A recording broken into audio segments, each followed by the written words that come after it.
bit of time. There seems to be a new twist every day with this whole Novak story. I mean, in your eyes, how has it been playing out? What do you think? I called it not a what do you call it, a snafu. I called it a foobar, which we know what that means. It's just such a combination of mistakes on everybody's part. It doesn't pass the smell test. And the bottom line is, you know, sometimes your personal beliefs have to be trumped by what's good for the greater good, for those around you, for your peers. If I were in the same situation and I didn't want to take the vaccine because I may be worried about what it may do to my body, but everybody else is doing it because that's the right thing to do and because the country demands it, quite frankly, you have two choices: get vaccinated or don't go play. Yeah. So it just doesn't add up. Yes, he had a choice, didn't he, not to get vaccinated, and he had the choice not to play, and he had a choice, once he tested positive, not to go out. You've said, Martina, that you very much admire Novak. Yep. I have defended him over the years many, many times, and I thought some of the response from the public was kind of, I call it Slavic phobia. I don't know if I would go that far, but definitely was not a fair fight when it came to his comparisons with Rafa and Roger. He was always the visiting team, and I know what it feels like. I was a visiting team a lot as well, but and it got worse because he's winning so much. But regardless of that, I defended Novak. I thought I admired his commitment to becoming the best tennis player he could possibly be, and I know what it takes to do that. At the same time, again, when you want to be a leader in a sport, you know, there's a responsibility that comes with that. You have a role model for kids, whether you want to be or not. So many times I wanted to throw that racket, but I didn't because I'm thinking, oh, the kids are watching. I can't let them do this. You know, this is not a good image.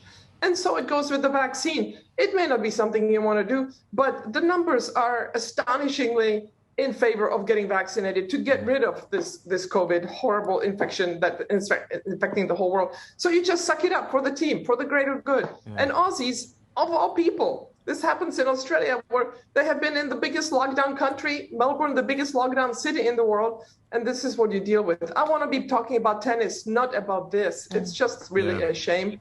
And I don't think Aussies will take kindly to it because they sucked it up for a year and a half now. And I think what you're saying for different folks, right? Martina, what you're saying about him setting a higher standard and not being treated any differently to anyone else is definitely the sentiment here in Australia at the moment. In your opinion, and there's still a decision to be made, his visa could still be cancelled should he play the Australian Open? Well, you know, I'm not him. The best thing for Novak to do, I think, would be to just say, you know what, there were too many mistakes. This is not okay. I would be the only unvaccinated player, as I understand it, to play in the Australian Open. I think everybody that has not been vaccinated has been sent back. And the right thing to do is just to go home and say, you know what, if you pull a hamstring, you don't get to play. You don't make a worldwide uproar about that. And it's just the right thing to do, but I don't think he will do that because he wants that 21st title. Yes, and the enormous multi-million-dollar prize money, I think it's 4.4 million or something like that. If he does lose and get deported, we've seen what the Serbian fans did when he won. You know, that even turned violent in Melbourne, the protest there.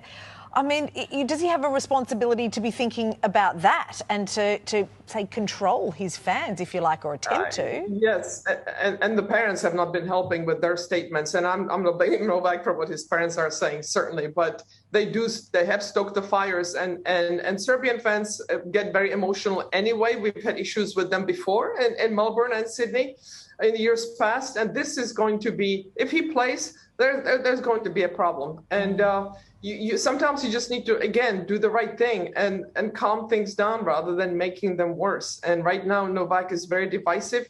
Look at the Serbian fans, Serbian people. I'm sure they're like 95% in favor of Novak, but the rest of the world is more like 95% the other way. And so it's just so divisive, and there is no clear way out of it. The best thing to happen, again, would be for Novak to go home. But I don't think he will do that. And, you know, there's just a lot of people have a lot of egg on their faces. There have just been so many mistakes made. But all in all, for me, the biggest mistake perhaps was that Novak did that photo shoot after he knew he was positive. Yeah. It just doesn't make sense. Have they tested him for antibodies? Does he have those antibodies? Maybe he had COVID.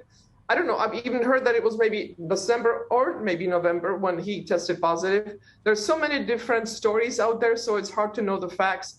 But for him to do that photo shoot because he didn't want to disappoint somebody, are you kidding me? I would be staying home and you couldn't pull me out of the house for anything. Martina, some people are saying that it has been, I don't want to use the word fabricated, but some saying that not necessarily considering he hasn't been upfront with all the information that he may...